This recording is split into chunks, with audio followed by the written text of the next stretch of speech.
Do you want just the mic? Will that be fine? Yeah, please. The only concern is it's only 10 feet. You might want to stay in the 10 feet distance.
Thank you.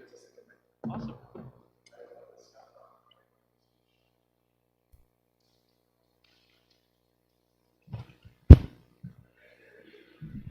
Haribol. This is an announcement. We are waiting for the participants. Am I already on Zoom? You should have told me. I was making a mockery of myself.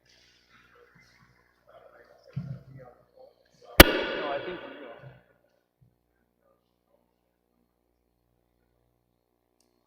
Yeah, that's all we're looking for.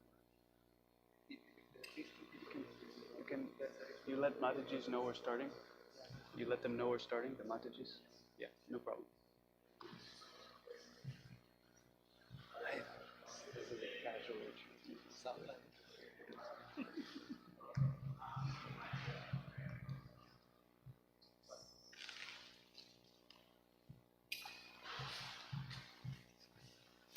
Namo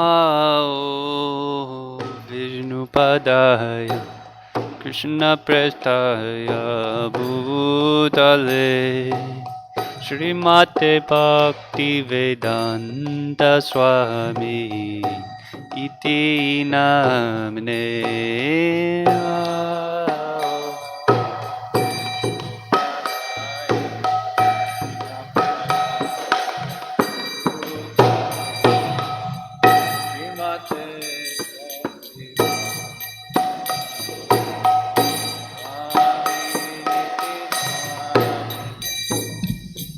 Namaste Saraswati Deve Gauravan Pracharine Nirvishesha Shanavadi Pajatyade Satadine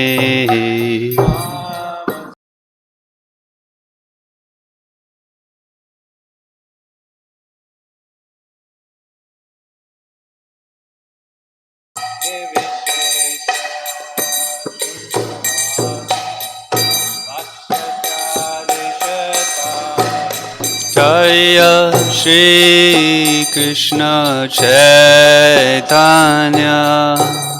Prabhu Nityananda Shri Advaita Gadada Srivasadi Gaura Bhakta Vrinda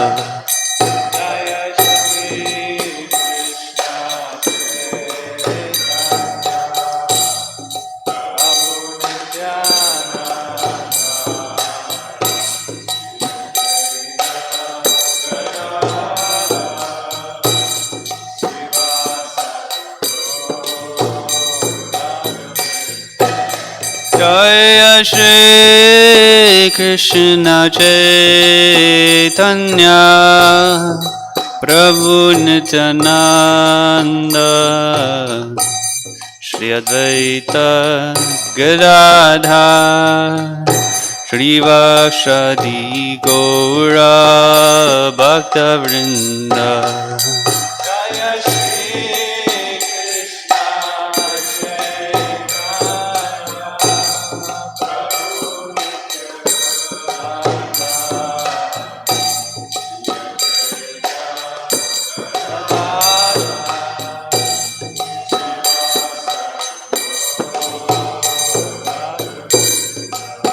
Jaya Shri Krishna Chaitanya Prabhu Nityananda Shri Advaita Gadadhar Shri Vasadi Gaura Bhakta Vrinda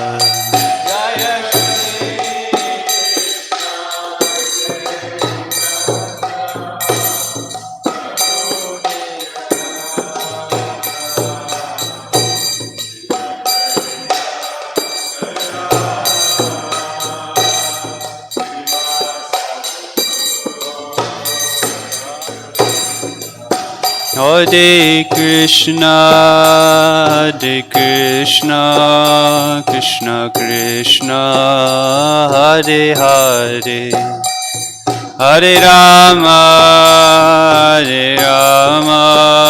Rama Rama, Hare Hare.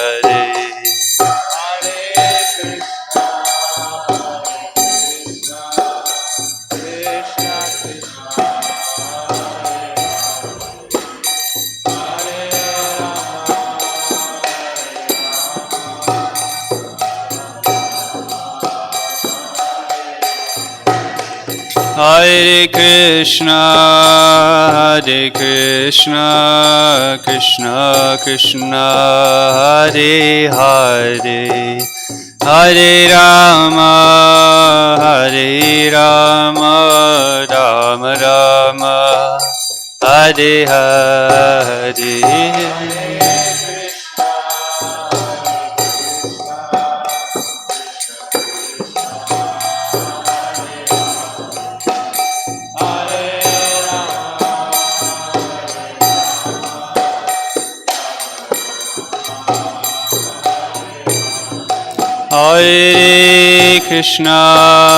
Hare Krishna, Krishna Krishna, Hare Hare, Hare Rama,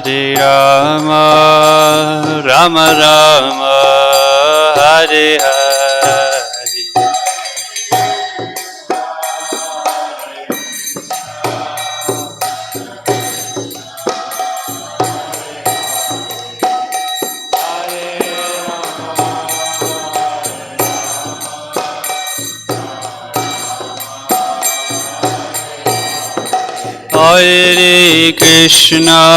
Hare Krishna, Krishna Krishna, Hare Hare, Hare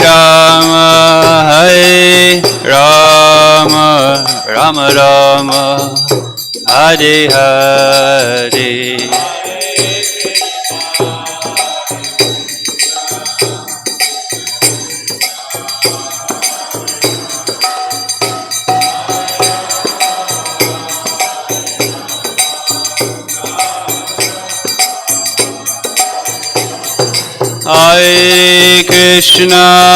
Hare Krishna, Krishna Krishna, Hare Hare, Hare Rama, Rama Rama, Hare Hare.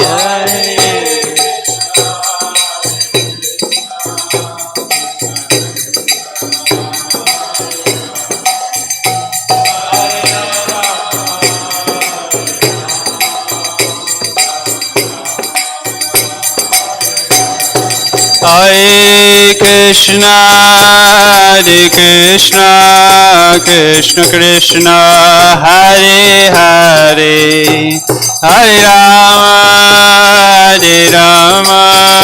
Rama Rama, Hare Hare.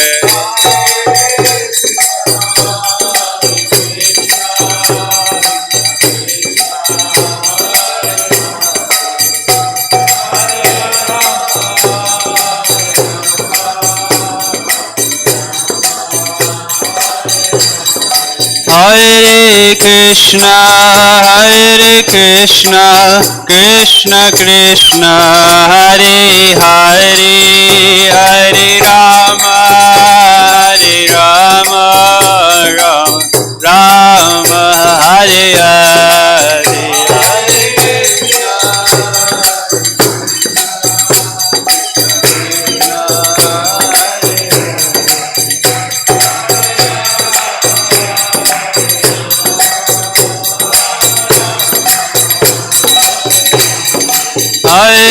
Hare Krishna, Krishna Krishna, Hare Hare, Hare Rama, Hare Rama, Rama Rama, Hare Hare.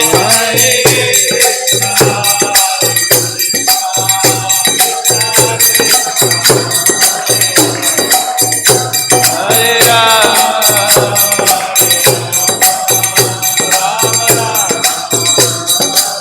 Jaya Jaya Prabhupada, Prabhupada, Prabhupada, Jaya Jaya Prabhupada.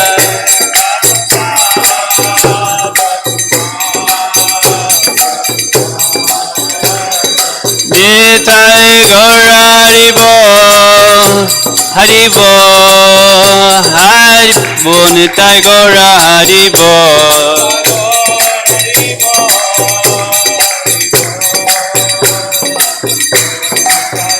Nitai Gaura Haribo, Haribo, Haribo, Nitai Gaura Haribo.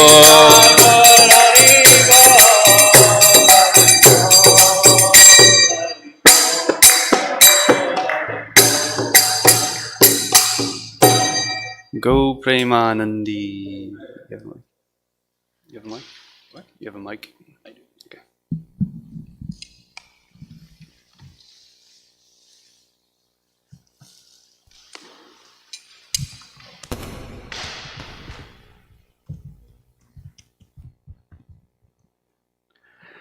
Hare Krishna. Srila Prabhupada ki jai. So before we begin, do we have another microphone by any chance? Do we have another microphone by any chance? Okay. Maybe we can share and I can. So, maybe I'd like to hear from you all, and we'll also share a little bit to start with. What are some things reflections or points that really stuck with us from this morning's discussion? The discussion on resilience in reversals. So maybe I'll just. Okay. I really appreciate the imagery. Often an image can show so much more than so many words. So when Maharaj started, he shows this image of a tree growing on the side of a mountain. And that's such a powerful image because in spiritual life, it's really going up a mountain. The material world, the energy is pushing us into material life, into material enjoyment. And we have to really swim upstream. So this is a very powerful image on different levels. You know, we can just say, okay, that's cute, that's nice. But how powerful this principle that we're going to be speaking about, resilience, at all costs to be able to have our roots deep, to weather any storm. And that's really what we want in our spiritual life. Anyone else? Some reflections that you might have?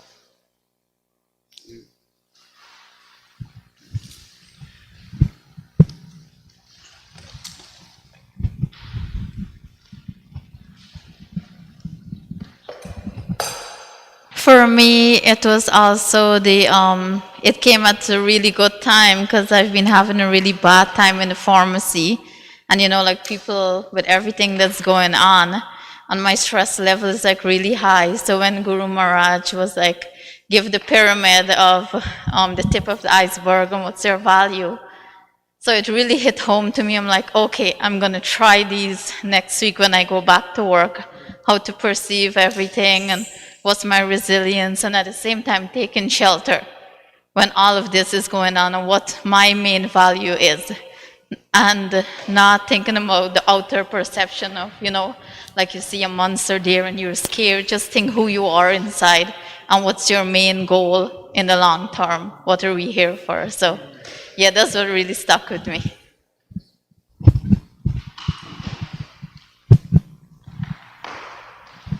Other thoughts, other reflections from this morning? Same like iceberg, that example. I remember Maharaj gave one lecture in IIT, like same. it's very deep. Like every time I realize, oh, it's like new points added for me. So today, it's for us as well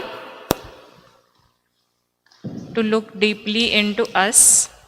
Like we, I think always we will be like, at least I will be above that level, like external things. But definitely we first, I think, have to realize our that lowest values, like that deepest values. And then I think we will be able to see others' deepest values.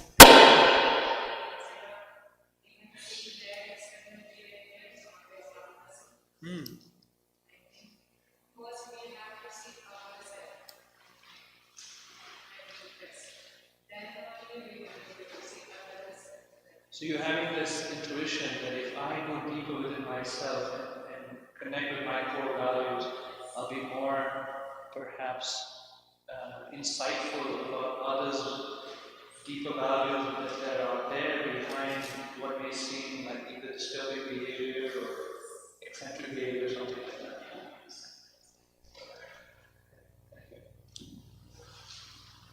Yeah, no problem.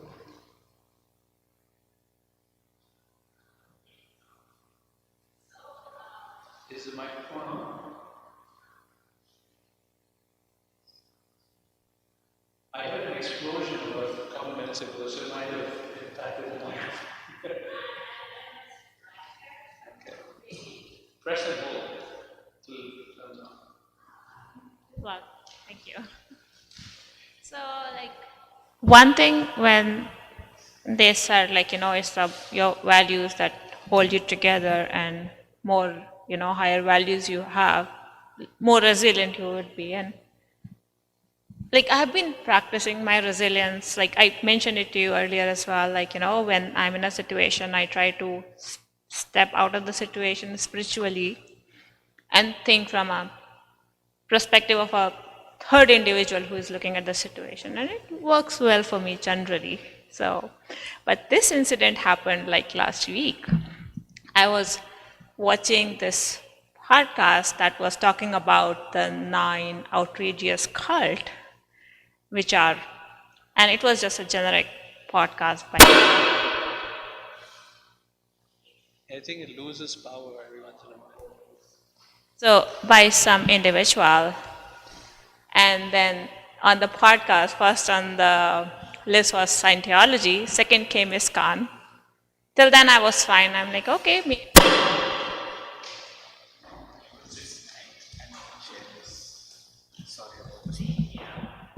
So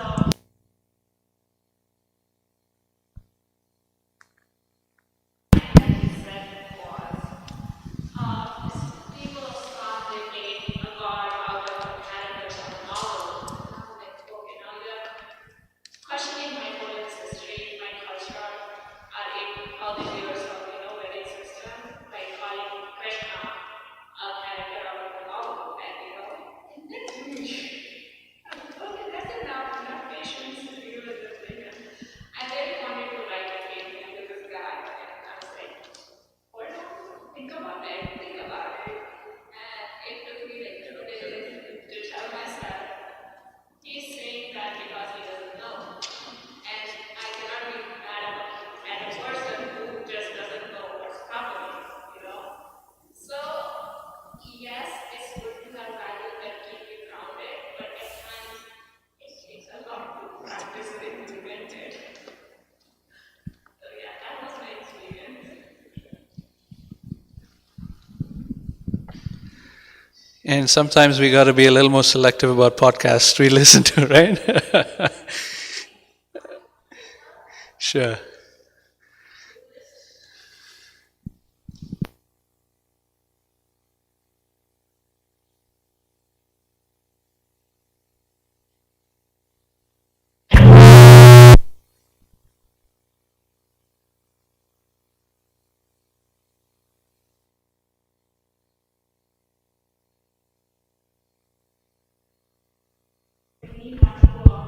That's good.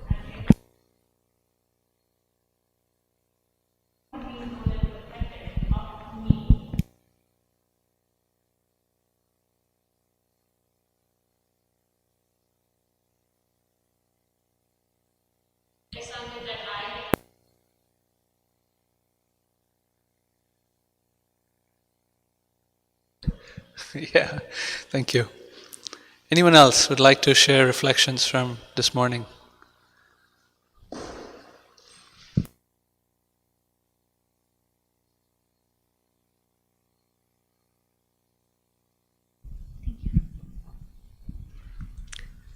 Hello, everyone. I took quite a lot notes, but what stand out for today was Krishna will help us to find strength beyond our own strength. So I know this is very primarily, but many times we think, okay, I'm going to be very healthy, I'm going to be very strong mentally, everything is going to be fine. But then if we find a shelter in Krishna, there's always so much more strength we can actually find through that. So that's what it stand out for me for today's session. Very nice, thank you. Yeah. Any final comment or reflection from this morning? Something that really stood out for you, that was meaningful, that you wish to apply?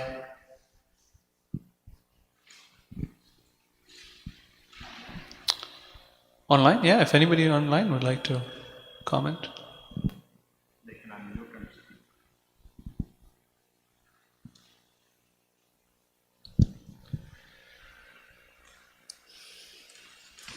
Okay, I think we're going to keep going, and if there is a comment, let us know, and they can certainly chime in. So, I want to read for you a little quote. This is from Ernest Hemingway, who says, "Courage, which is what one needs to be able to be resilient. So, courage is grace under pressure." So, how do you express grace under pressure? So we're going to go through about 5 things we're going to talk about in navigating resilience. Okay, so we're going to club the first 2, the second 2, and then the last one is sort of on its own. So the first 2, in terms of ways to navigate a reversal or challenging situation with resilience, one is to acknowledge the reality of the reversal, or acknowledge the reality of the upside down life situation we might find ourselves in.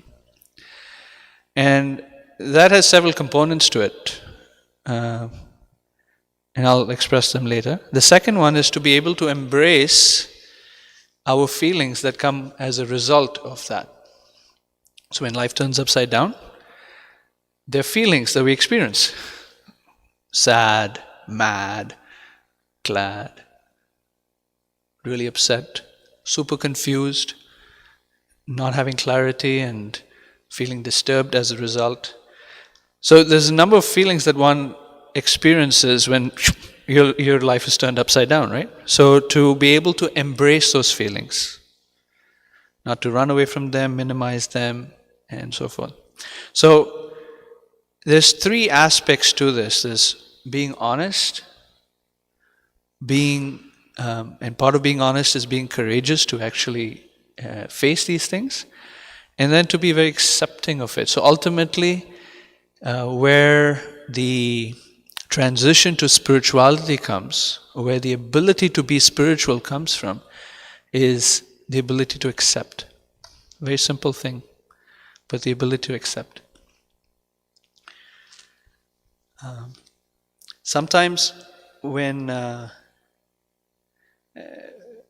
we're faced with a challenging situation, or when we go back into our lives and see something that was very disturbing, or that kind of we found ourselves upside down,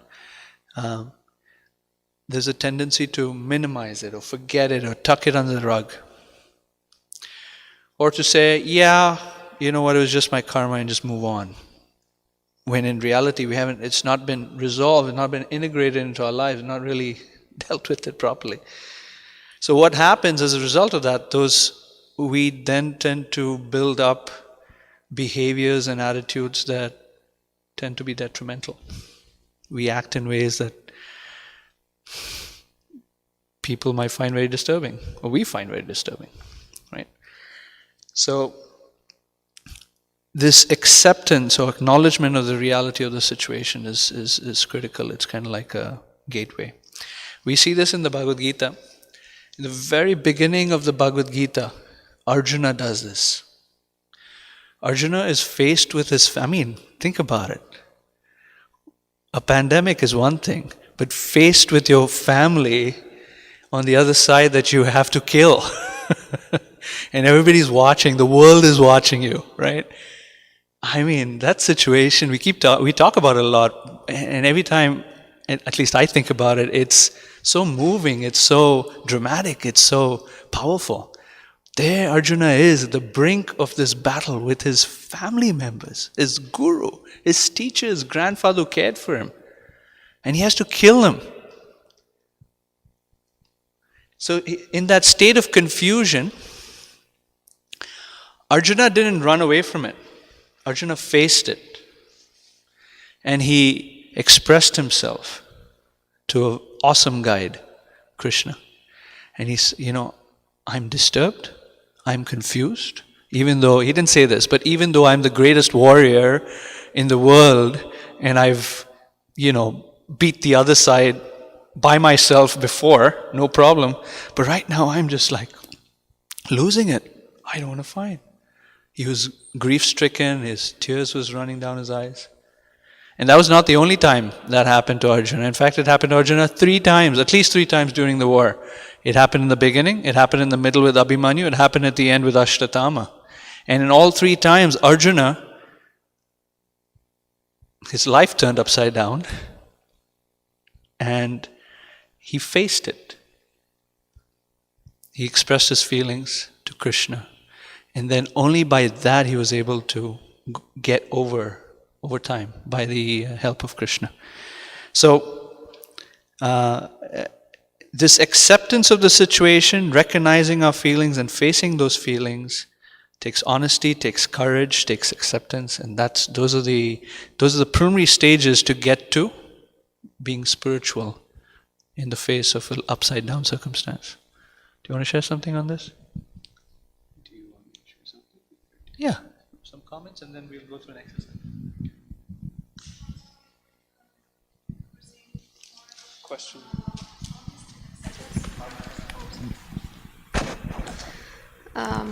So you were saying that courage, honesty, and acceptance, that those 3 basic when we go through situations. Okay. And the acceptance comes from the honesty and being courageous. Then we're able to move into acceptance. Okay. Thank you. I'll just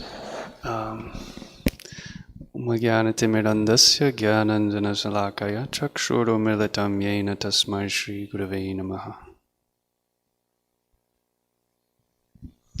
I think it's important also, before we move on, to just clarify that there are certain experiences in life that do require some immediate action.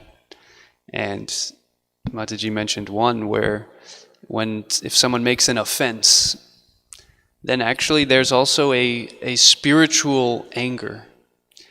So when we talk about resilience, we are talking about being resilient in the face of material dualities. Something looks good, something looks bad. But when we're dealing directly with Krishna, and topics about Krishna, then there is room for reacting in a certain way. Sometimes Srila Prabhupada would become furious, even while giving a class or speaking with someone, for people who do not have sufficient faith, or they have wrong ideas, or Mayavadi ideas. Then there is space, and it's actually healthy that we should react to such circumstances of life. Now, the resilience that we're talking about is situations where we can't really see, okay, is this going to be good for me or is this going to be bad for me?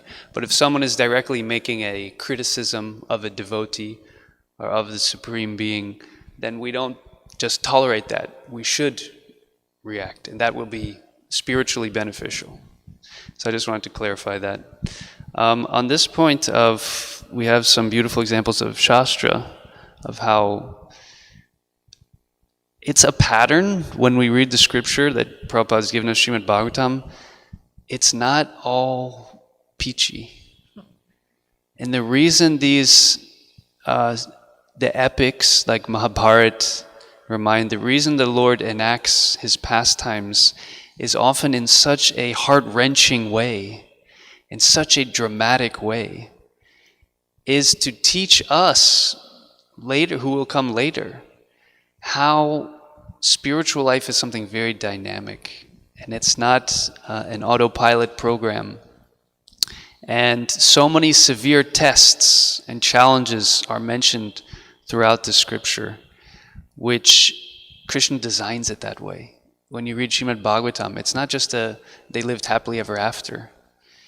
You have many cases of devotees who are, I'll share one we hear in the 8th canto of Bali Maharaj, who is celebrated as one of the Mahajans. But why?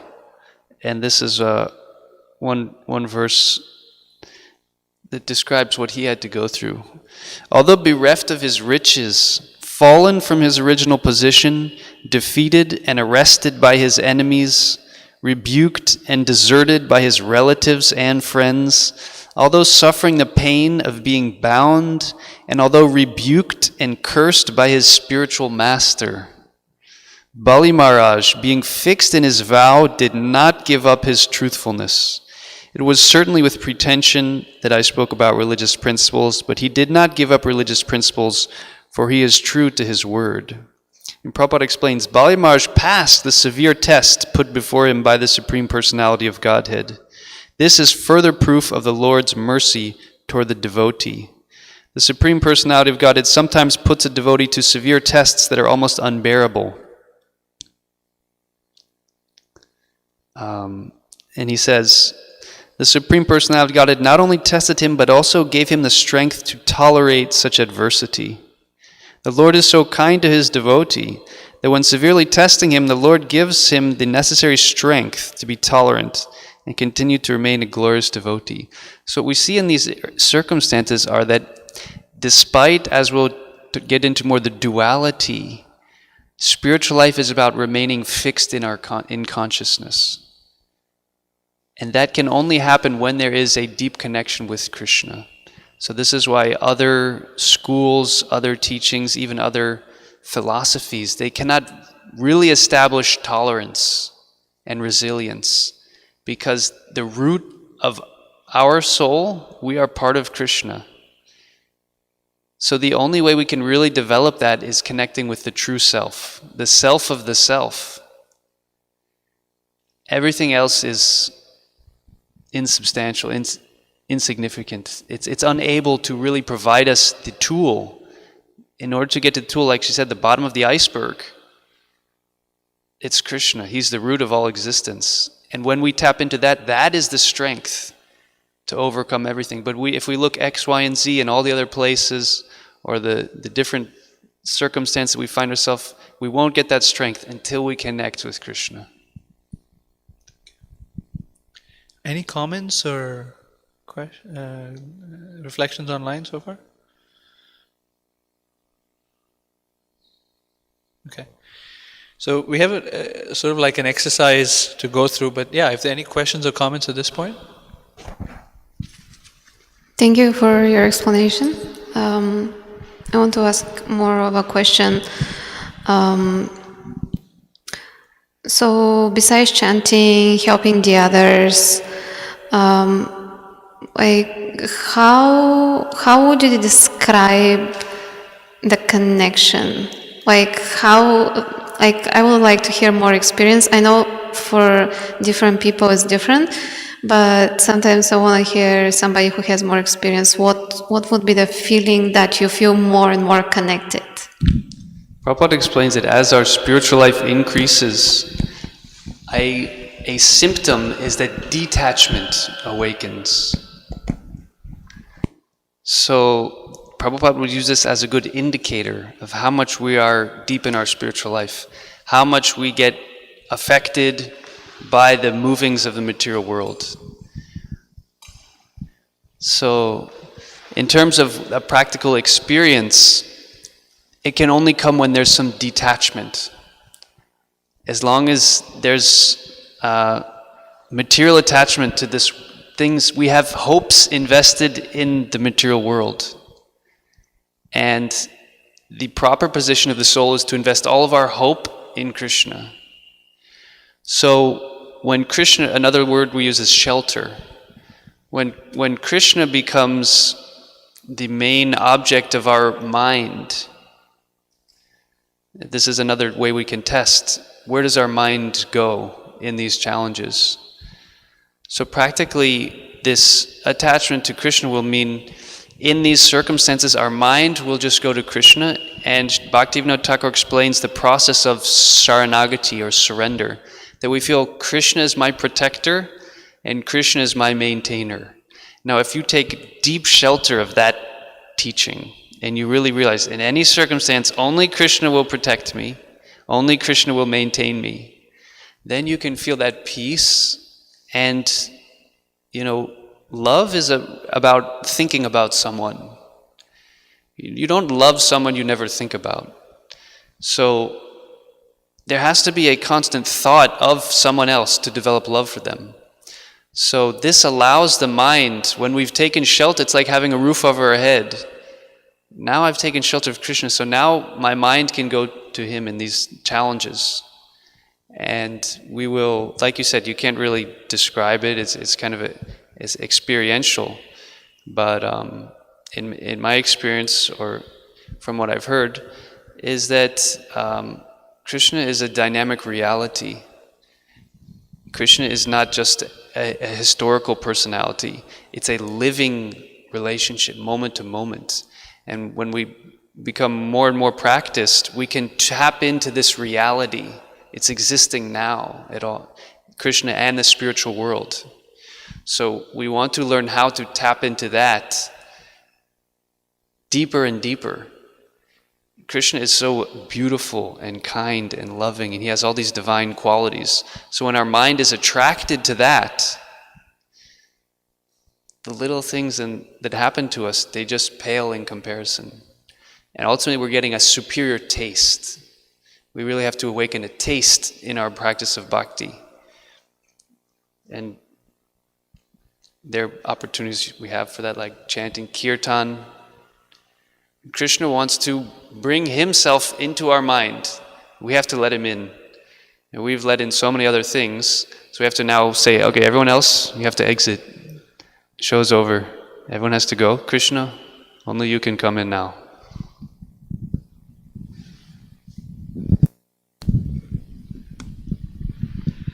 Okay. So here's an exercise. You guys ready? So if you have a notebook, if you have your phone, you can take the questions down.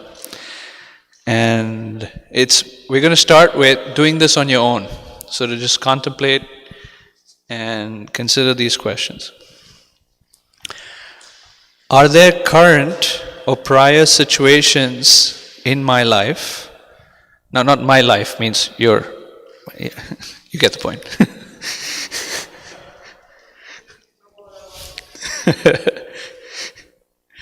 Are there current or prior situations in my life that I have not had the courage to face and fully accept?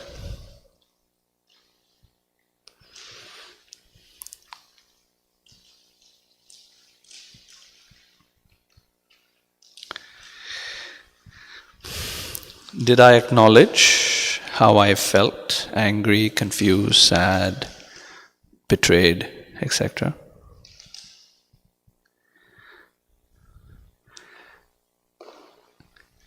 And am I now okay with it? Am I accepting of it?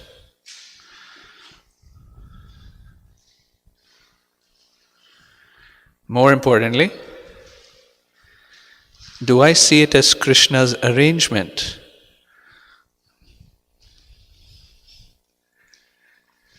Life is a balance in so many ways.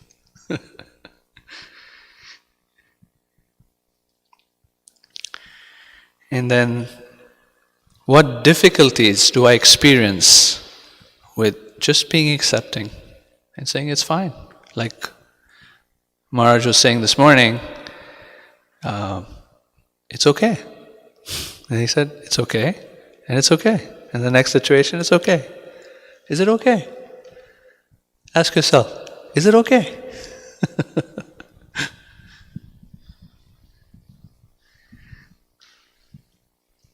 So yeah, you can spend another, I don't know, 3 to 5 minutes. Consider these questions. If you like, write them down. Writing down always helps to reinforce our realizations and reflections. You had a question? I'll repeat the questions again. Are there current or prior situations in my life, or your life, that I have not had the courage to face and fully accept? Did I acknowledge how I felt? Angry, confused, sad, etc. And am I now okay with it?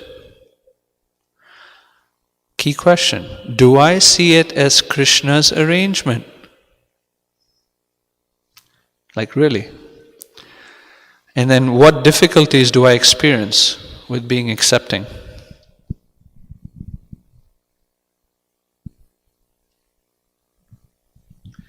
Just sharing with you guys, about 4 weeks ago, I did a little exercise as part of a class I'm taking.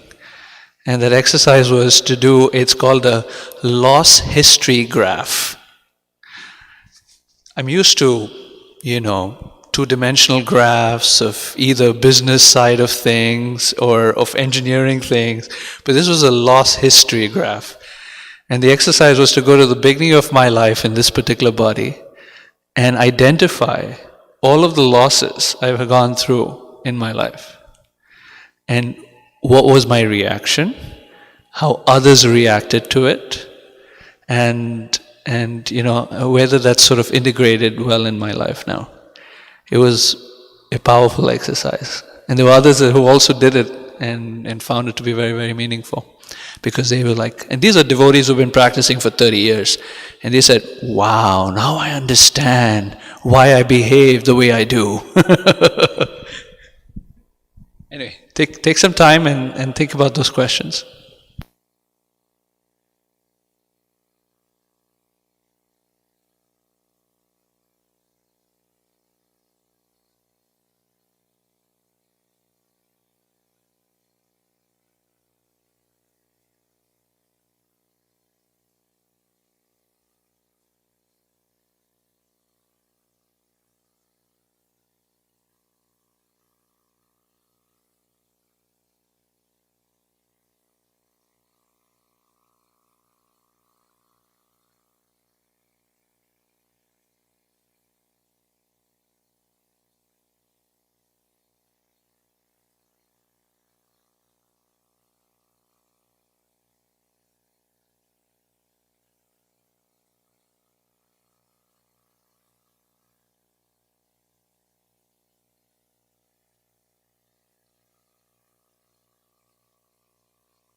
Okay.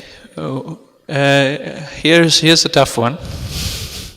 Find a partner or someone else you can talk to, and it can even be me and my compadre here. We're totally different ashrams. He's brilliant, effulgent, brahmachari, and Prabhupada once said, rotten householder. Both speak Spanish. What's that? We both speak We Spanish. both hablamos español, los dos. Anyway, yeah, we have some commonality, but we have a lot of difference too. Anyway, yeah, but my point is, find a partner, and how much of you are willing to share some of your reflections from these questions? Go ahead and do that, and mutually share. So pick someone. Just find someone and pick. Anyone left, and we'll find a partner for you.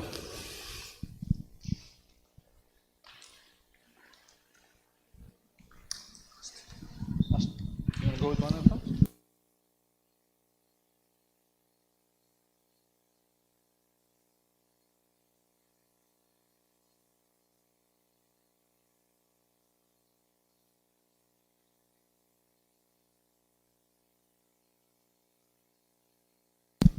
We do this for about 3 minutes or so, 3 to 5 minutes.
engaging.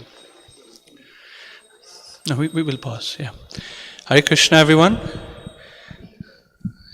I'm sure can be very engaging because this gets to a little deeper than most of our conversations, right? What do you have for breakfast? How was yesterday? What's the weather like?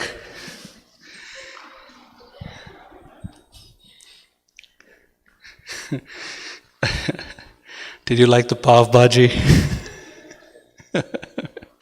Anyway, so anything you learned? Some takeaways from this discussion?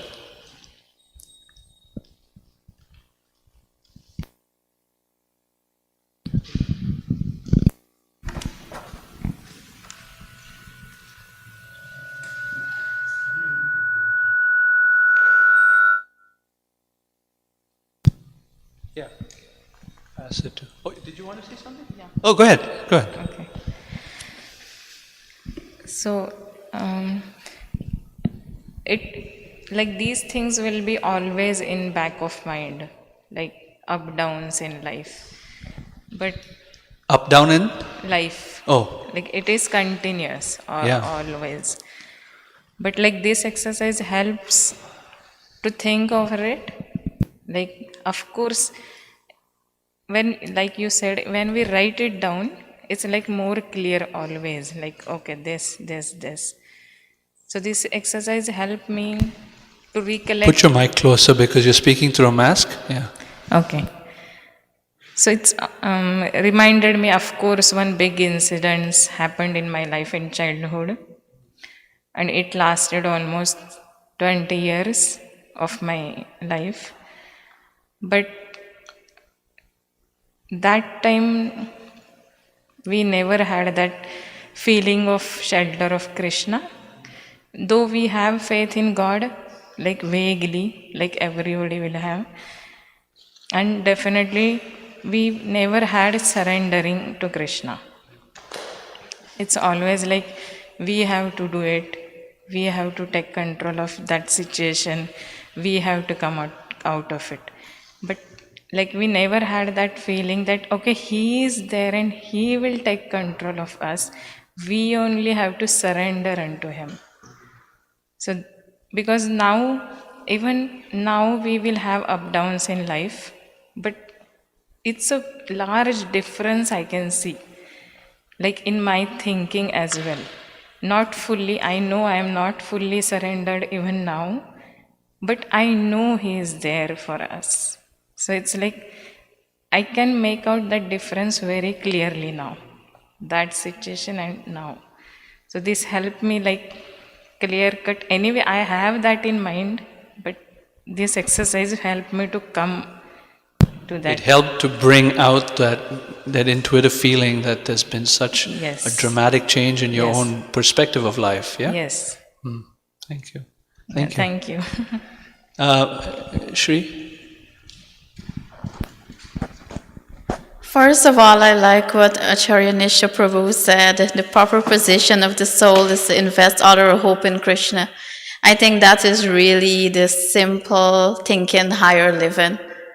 And this exercise actually have me thinking more and more that we have no other shelter. Just as Queen Kunti said, well, of course we won't want there to be so many calamities as human beings, but whatever adversity we have, this is actually a battlefield of Maya here in this material world. We're not in Kurukshetra. I think we're worst. We don't have, Krishna is not exactly talking to us. We have our guru, whatever, but we are in an actual battlefield trying to get back home. That's our victory. So this exercise have me thinking, you know what, Shri? Krishna is your only shelter.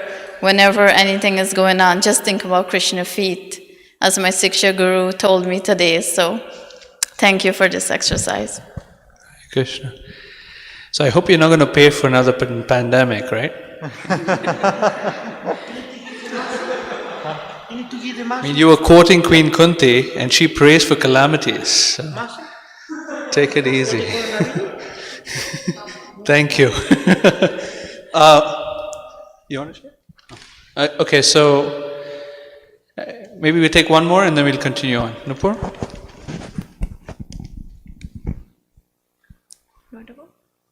Do you want to? Okay. So the most I got from this exercise is actually mostly like a question, and is dealing with all this, is the key of dealing with all this is acceptance? Absolutely. Yeah. That brings us to a place of, it's a spiritual place to accept Krishna's arrangement in our lives. And in a place of acceptance, we're more in the mode of goodness, we can actually engage in a loving exchange with Krishna. Okay, thank you so much.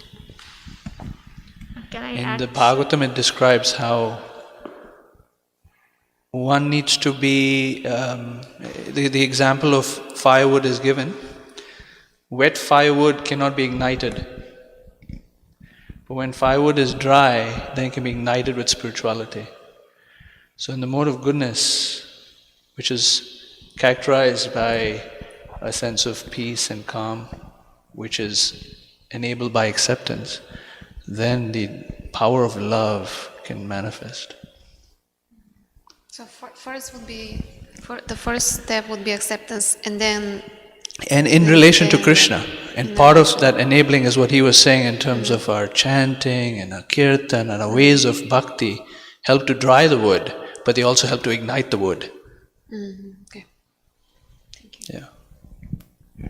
So, like, just what about the arrangement of Krishna? So far, I would say I'm happy with my life, not just okay. So, but there was a point in my life where I was going through my divorce, newborn baby, my father passed away, and and I was born in Mathura. So, given that, I may not have been spiritual back then, but I was always surrounded by devotees who were always there for me.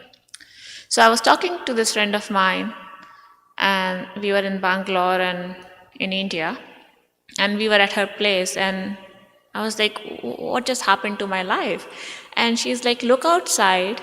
Don't you feel you are so fortunate? Look at these women, and there were some construction workers there, and they're like, these women have to get up like 4 in the morning to take a shower with cold water because they don't have a bathroom, and they don't even have a hot water. How fortunate you are, you can take shower whenever you like in privacy, and it's hot. And that was the moment, first I realized how fortunate I am. Second, I realized, Krishna always sends someone, makes that arrangement for me to interact with someone who is a devotee, who makes me realize, and who also helps me in different ways. And then I started reflecting back on my life, like how many times have I was once, someone stole all my money in Russia. So, and that was before the credit card age, so that was all the money I had. And I was with this other devotee of Krishna, and Krishna is there for me everywhere. And she was like, maybe some karma, we just have to go through things to get over our karma, and here you go, 10,000 rubles, and enjoy. What he gave you? I returned it, but in that moment, I needed that money because I was robbed. Introduce us to that devotee, please. I will. Sure, I will. So but things happen. I do return the money. I don't want to take anyone's. But it was a big thing that someone offers you 10,000 rubles, not dollars, rubles, to be there. So I'm thankful for all the Krishna's arrangement, and he has always been there for me. Yeah. All right, very good, thank you. So we'll move on to the next two. So from in a place of acceptance, dealing with a life turned upside down, what tends to happen is we develop a new self-identity or a revised or perhaps a more mature sense of self-identity. For example, I'm not in control. That's a nice one. And so forth. So there has to be this willingness to change and be ready to morph who we really are. And another aspect in this place of acceptance is a search for meaning. Like the question of why did this happen to me? Like what is the lesson for me to learn from it? And what is the lesson for, not just for me, but others around me to learn from this particular situation? Right? So now this is entering into a more cognitive space instead of affective space, but the more cognitive space of integrating the loss or the painful circumstance or the, what happened to my life situation into who I am today and how I'm going to live moving forward. Okay? So, now asking the question of why, or why did this happen to me, at different times of our life we might have different realizations of what the lesson is. As time moves on, we might see something else. Oh, that's what the lesson was. And sometimes we may not even know. We might just have an inkling. Maybe that's what's being indicated for me as a lesson through this experience. And sometimes we have no idea at all. It's like totally confusing. What is going on? And we may not have any idea for months or years to come. I want to read a little section from the Bhagavatam that speaks to this idea of making meaning from a life turned upside down. And this is in the ninth chapter of the first canto, where Bhishma Dev, so after the war of Kurukshetra, the Pandavas, who have lost all of their family members on the other side, and Arjuna lost his son, and Draupadi lost all her sons. I mean, it was intense. It was bloodbath. And Yudhishthira is feeling so disturbed of having been put as the king at the cost of so many lives. So you can imagine his sense of despair. Bhishma Dev, who's almost about to die, he's lying on a bed of arrows, pretty comfortable. It's like a Serta mattress.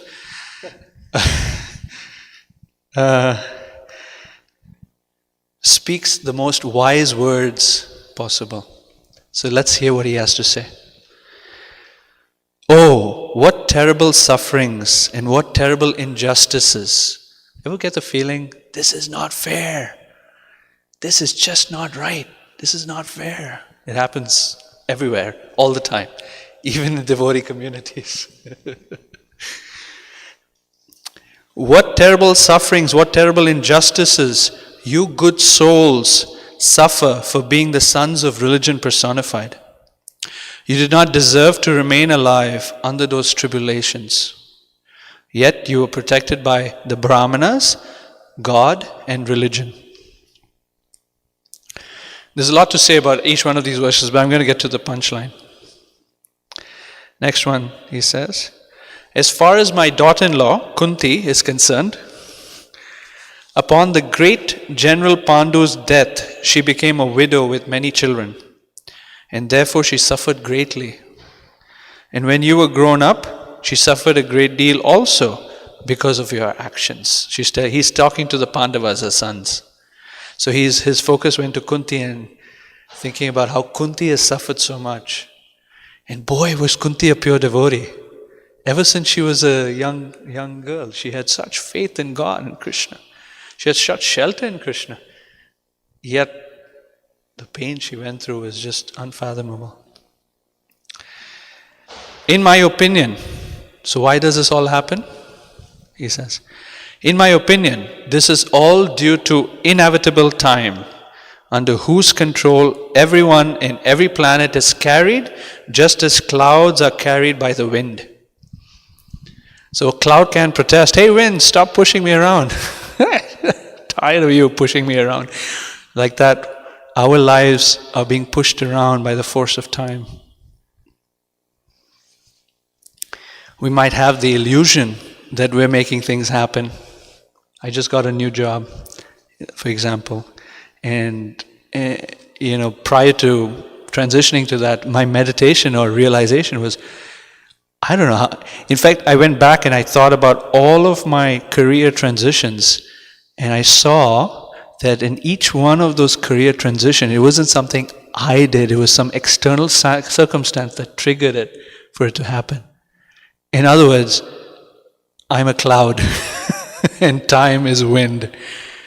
Krishna is time. And then the purport is discussed that the super soul that's in our heart is the time energy, is equated to the time energy. Okay. Then he continues, oh, how wonderful is the influence of inevitable time. It is irreversible. Otherwise, how can there be reverses in the presence of King Yudhishthira, the son of the demigod controlling religion? Bhima, the great fighter with the club, and the great bowman Arjuna with his mighty weapon Gandiva, and above all, the Lord, the direct well-wisher of the Pandavas. So this is the punchline. O King, no one can know the plan of the Lord Sri Krishna. I'll repeat it. No one can know the plan of the Lord Sri Krishna. Even though great philosophers inquire exhaustively, they are bewildered. Remember that acceptance message? Sometimes we have to be also accepting that we don't know why certain some things happen. And it's okay. It's okay. And it's okay.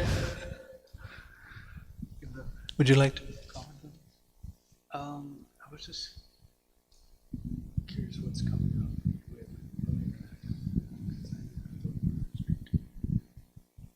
That's fine.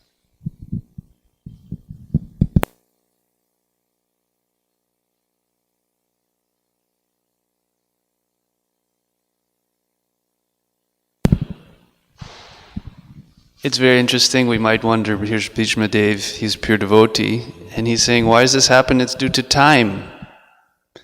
But hey, wait a second. I thought it was all happening because of Krishna. Why are you saying time? Time is something material. So this is also a dichotomy that plagues the mind. Is it just the interaction of material nature that's creating all of these difficult circumstances? Does Krishna really have some plan for me? Has anyone ever asked this question? So, Vishnu Dev says, so it's due to time. Now, pop quiz, what does Krishna say about time in Bhagavad Gita? Krishna says, Kalo asmi. I am time.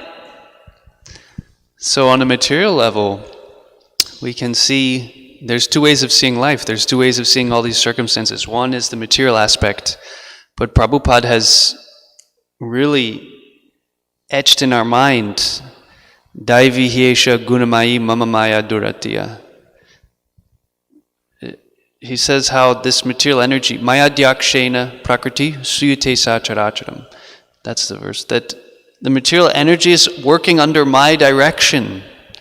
So we shouldn't just see things happening separate from Krishna. And the more advanced view is seeing Krishna is orchestrating actually everything. Now I may or may not be aware of that. But that is the ultimate cause. That's the ultimate tip of the iceberg. And this is brought out in another passage just to add a little bit of closure in terms of what Yamuna Jivan Prabhu was speaking.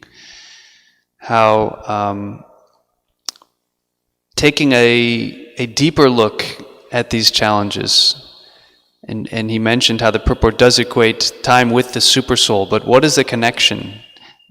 And for myself on this topic, one of the most influential passages in the scripture is when Chitraketu Maharaj is cursed to become a demon.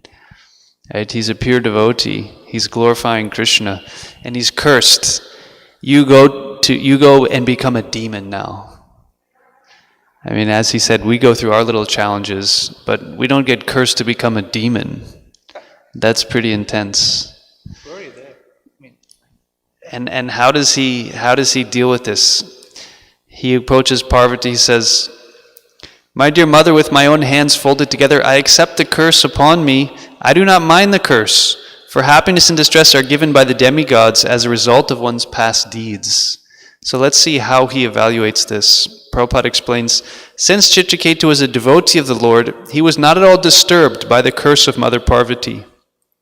He knew very well that one suffers or enjoys the results of one's past deeds as ordained by Daiva Netra, superior authority, or the agents of the Supreme Personality of Godhead.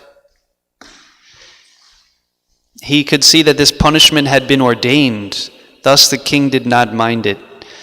A devotee is naturally so humble and meek that he accepts any condition of life as a blessing from the Lord. Tatenu kampam susamikshamana. A devotee always accepts the punishment from anyone as the mercy of the Lord.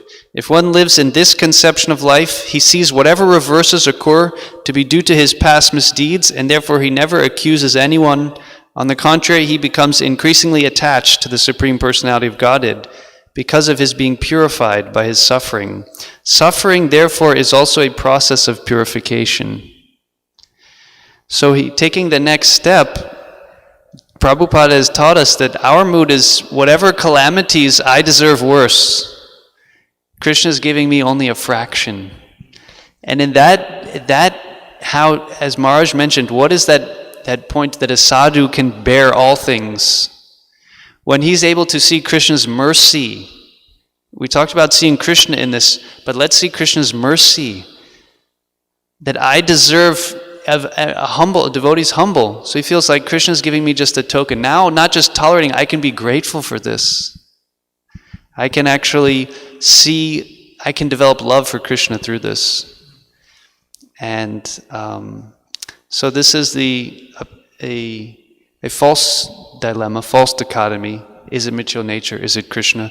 Well, it's Krishna orchestrating through the material energy. But how it is received by a materialist, how it's received by a practicing devotee, and how it's received by an advanced devotee is different based on their connection with Krishna in those circumstances. And the goal, we want to be in this position that I'm fully surrendered to you. Chitraketu Maharaj is the ideal. I accept it. Acceptance is there. But I know that even this challenging, even this difficult, impossible situation, Prabhupada writes, this is also part of the process of purification. So I will accept this, and I will know that you know what's in my best interest beyond, that's another part of it. I don't know what your arrangement is, but I accept it in faith. And then often in time, later down the road, we'll see what was the real message for me in my work, my relationships. Later on, often we get that realization, which in the moment is sometimes a mystery. Sure. Okay, before we go on to the next section, any reflections on what was just said? Any questions?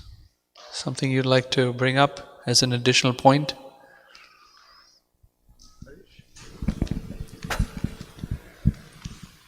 In the first exercise,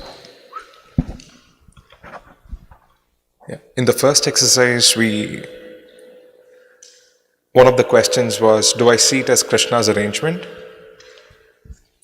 Now, many times I don't see it as Krishna's arrangement, but I just see it as a consequence of certain decisions or certain actions that I had performed. Now, how do I draw the correlation over there? You asking me? Either.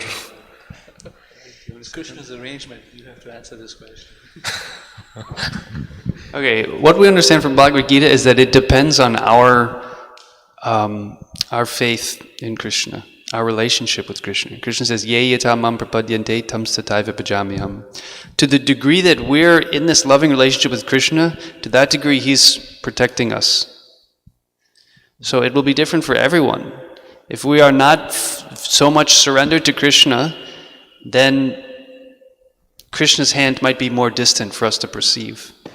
But the more we, step by step, day by day, enter deeper into that relationship, we can perceive how Krishna's behind the scenes. Krishna actually arranges for devotees who are fully surrendered. He's arranging every little thing in their life. I understand. But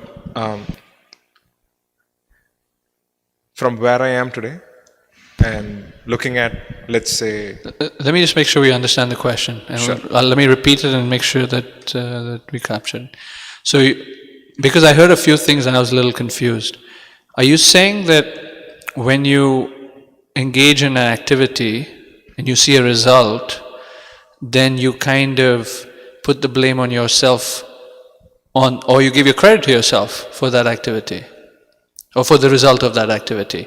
Or are you saying that you're going along life and then something turned upside down for you and you're thinking, I must have done something to cause that? That's correct. Second or The first? second one. Second one. is correct. Okay. Yeah. Okay. So let's say I made a bad decision and there was a consequence of the decision. You made a decision And and there was it a turned out that the outcome was not favorable to you. That's Yeah. correct. Okay. So how do I see that as Krishna's arrangement?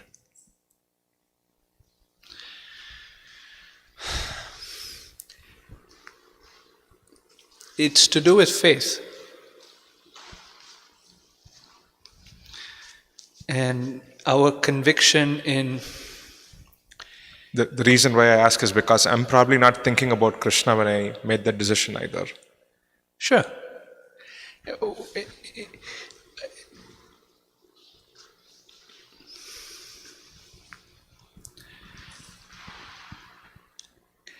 Krishna personally gets involved when there is a soul who has interest in him. So, at the moment, we may not necessarily have consciousness of Krishna when we're going about life. But Krishna does have a role to play in our life just because we're showing interest in him. So he gets personally involved. If there is no interest deep down that the soul has in Krishna, then it's the material energy that Krishna is overseeing, but it's more distant from Krishna. Krishna doesn't get personally involved. Samoham sarvabhuteshu na me dvesho asti na priya ye bhajanti tu maham bhaktya maite teshu tapaham. So in the Bhagavad Gita 9:29, Krishna says that he's neutral to people in general. But those who have an inclination for devotion, not even, not that they have to be pure devotees, but for them, I'm there in their lives. Got it. So we may not, in the moment, momentarily, have consciousness of Krishna. But if in general, broad stroke of our life, there is this pursuance of pure devotion, then Krishna is in that circumstance. Now, how do I see? Your question is specific. How do I see that Krishna is in that circumstance? It's to do with our faith in that verse that Krishna says in Bhagavad Gita. He's there. And then the question is so if Krishna is there, then what can I learn from this? What is the experience to be gained from this? And ultimately, one time I remember sitting in this room and asking my spiritual master this question. I said, he was speaking on Bhishma Dev, the same verses. So I asked him something about, I can't remember the exact question, but basically, how do I know what's Krishna's plan for me, right? How do I see Krishna's hand in this? And he says, sometimes we won't know, but take it for granted Krishna wants our love. That was very beautiful. I meditated on that. It really went in for me. What does Krishna want? Ultimately, it's Krishna's arrangement. Generally in this world, when we have experiences, let's say at work or in your family, or, like it or not, we're considering what is the motivation of the other person. So when we think, okay, it's Krishna's arrangement, we're thinking, what is Krishna's motivation after all? And what is Krishna's motivation? Is he wants our love. So with that lens to see the situation, it has a very comforting and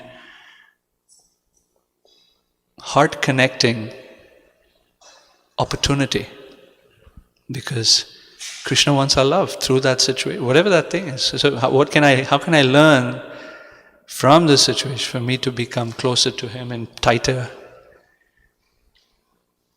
in my relationship with Him? Jai Shishi Kishore Kishore Ki Jai.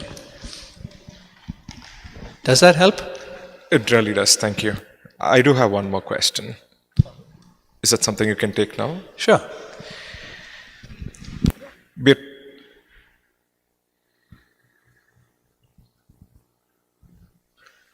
We're talking about accepting the situation. But what if I'm not able to accept? I know the short answer for it is the later you accept, as you keep delaying the act of acceptance, you're going to keep suffering. Well, it's a journey. So we got to be very honest and ready to go through the journey of acceptance. Acceptance is not a cognitive thing, it's an affective thing. Or a combination at least. But what if I don't want to? And that's fine. And this is where the fifth point I was going to bring up. So there's 5 points overall. Got it. And the fifth point is where you have someone to journey with you. Got it.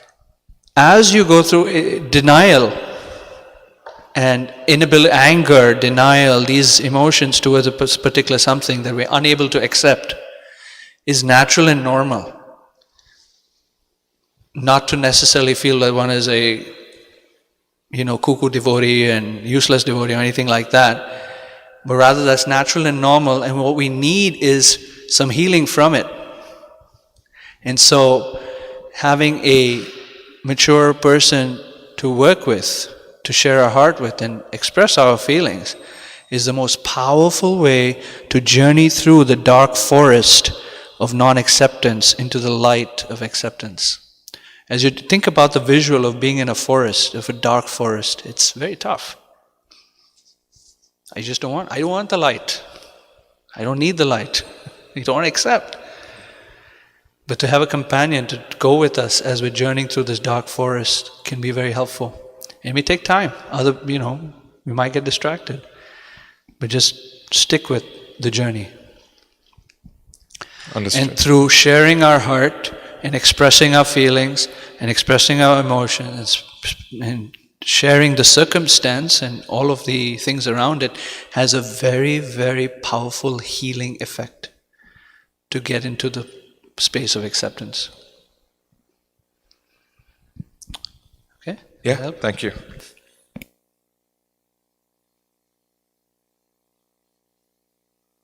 All right, so let's go to the fifth one. So let's recap. The first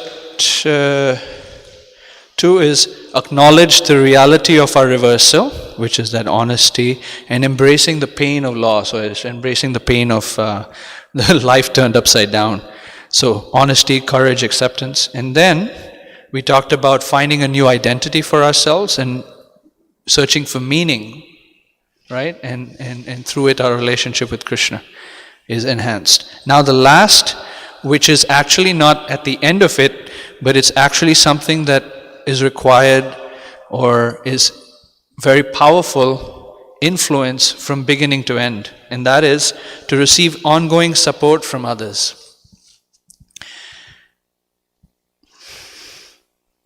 I gave the example of this companion in the wilderness of dark forest. Let me share with you this quote. I really, really liked it. Listen carefully, please.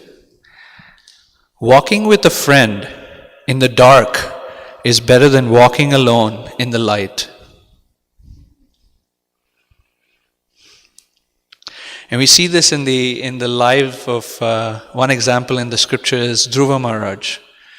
He had the loss of his father's connection with his father. His father didn't accept him into his lap, and Dhruva lost his pride as a Kshatriya. He was really pained and he got insulted by his stepmother. It was tough for him.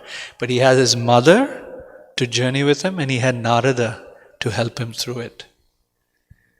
And we see this, if you study the Bhagavatam over and over and over and over and again, we see people's lives turned upside down, and there's an agent, there's a companion, there's a help.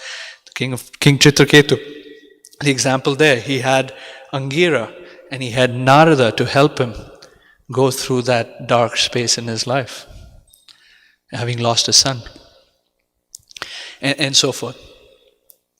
So,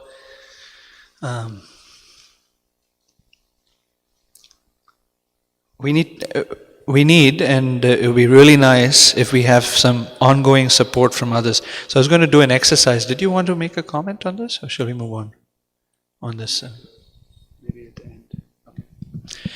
So here's the exercise. Again, find a partner, this different one this time,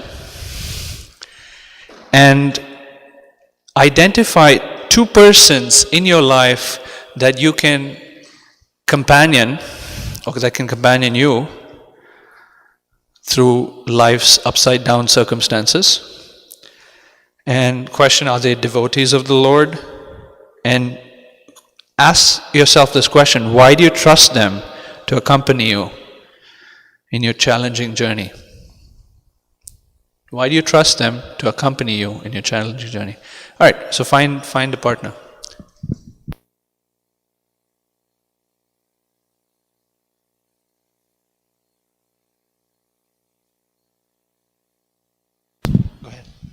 Also, if some of these things are quite personal, it's nice to have a partner to share. If you don't feel comfortable, don't feel pressure.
Hare Krishna. I know I can feel the energy that you want to continue some more, right? And you're probably really angry at me right now. But do remember acceptance. It's okay.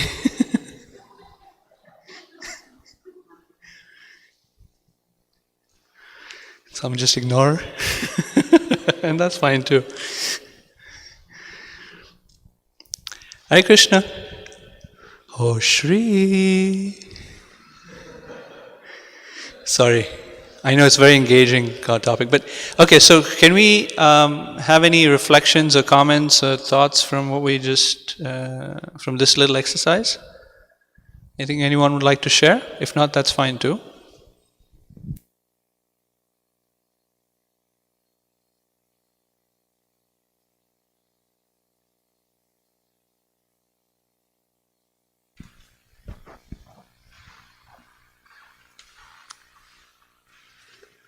So I would say that with me, these two people that helped me a lot through life, they specifically told me, both of them, that they're absolutely atheists. But they never let me down. They never let me be upset or be in a situation where I would be down. So sometimes I question when someone chose to, for whatever experiences, not to believe in God, but they serve the others, always help the others.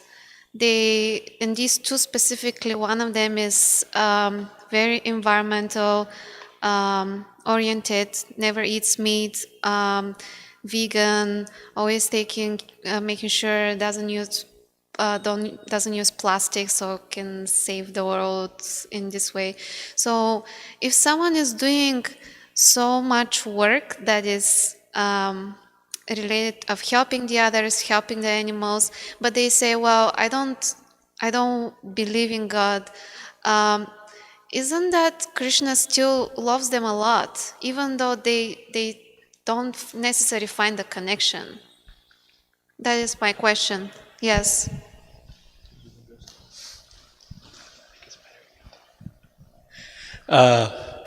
Acharya gave me the indication that I should answer the question, even though I asked him to. Well, Krishna loves everyone. He's everyone's father. So devotee, non-devotee, loves everyone. So that's your question, right? Does he love everyone? He loves everyone, including the person who may not have an inclination for bhakti, but has a sort of mode of goodness type approach to life, to be of less harm to the planet and to animals and to others around them. That's a nice feature to have, no doubt. The problem with, or the weakness of not having a connection with God is those qualities of mode of goodness can deteriorate over time.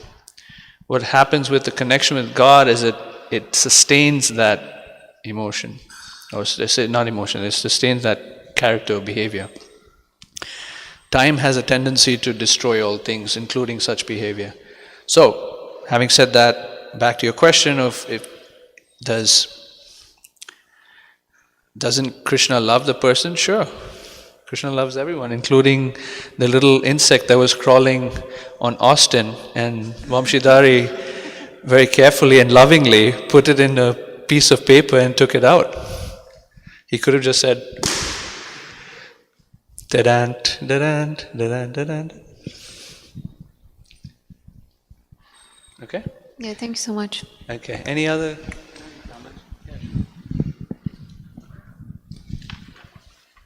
I was just going to comment that one reason why it's beneficial to have someone who's in a relationship with God is that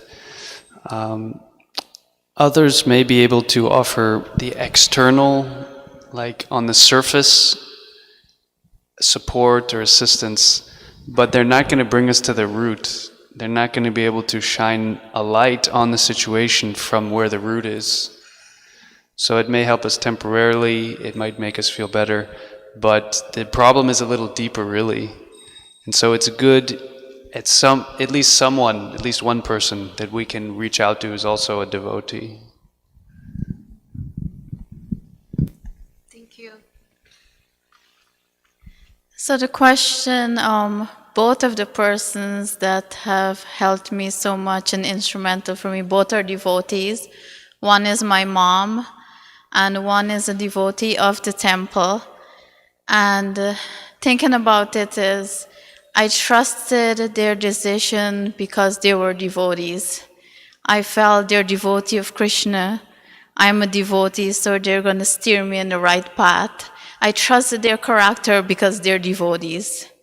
And devotees of Krishna can never be wrong. Krishna is speaking through them.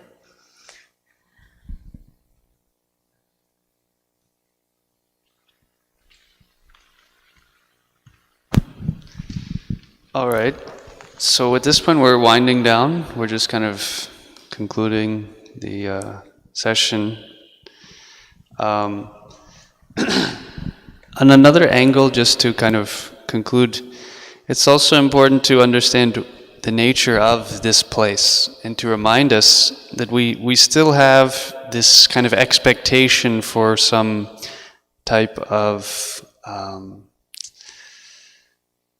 what's it called? A euphoria, a place where everything is perfect? A utopia. We have this utopian worldview. And this is exactly the principle that Krishna consciousness counters. The material vision is that I'm going to create my paradise here in the material world, and I'm going to live happily. And that's the goal of my life. And the guru comes and says, wait, hold on a second. I think there's something wrong in your equation. So Prabhupada explains to us, here I have a nice purport, as we were mentioning some of the prayers of Queen Kunti. Prabhupada says that the material world is certified by the Lord in Bhagavad Gita as a dangerous place full of calamities. Less intelligent persons prepare plans to adjust to those calamities without knowing that the nature of this place itself is full of calamities. They have no information of the abode of the Lord, which is full of bliss and without trace of calamity.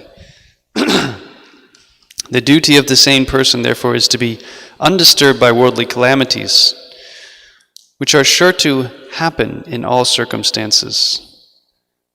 Suffering all sorts of unavoidable misfortunes, one should make progress in spiritualization because that is the mission of human life. And then he says, the essence is that suffering has a very integral part of Krishna's plan in this material world.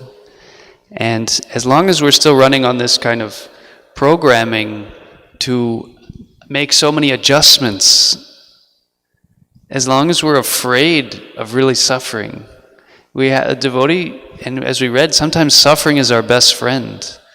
A lot of times the most difficult circumstances in life are the times where we grow the most.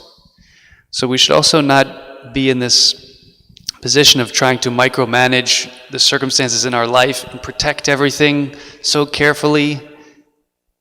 That is actually futile. That's actually impossible. And so when these earth-shattering events and calamities, sometimes they happen in life, often that can be the seed of your deepest relationship with Krishna, your deepest experience of love and of waking up. So I just felt important to mention that the Sambandha Gyan, to understand the nature of this world. A lot of our distress is trying to make these adjustments to make ourselves comfortable. But as we have an example of Draupadi, when there's no more hope for that comfort, then the full surrender can happen. Until then, we're still invested on what I think is best for me and how I can mold and make my own life. So suffering, as we read, is the friend of a devotee. And whatever helps purify us and bring us closer to Krishna, that's what we want in life. This is the spiritual perspective. Okay.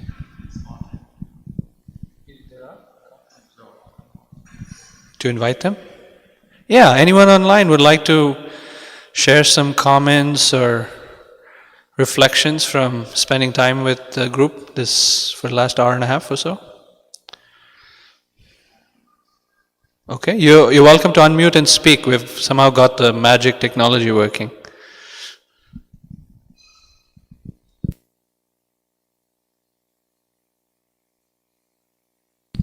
No?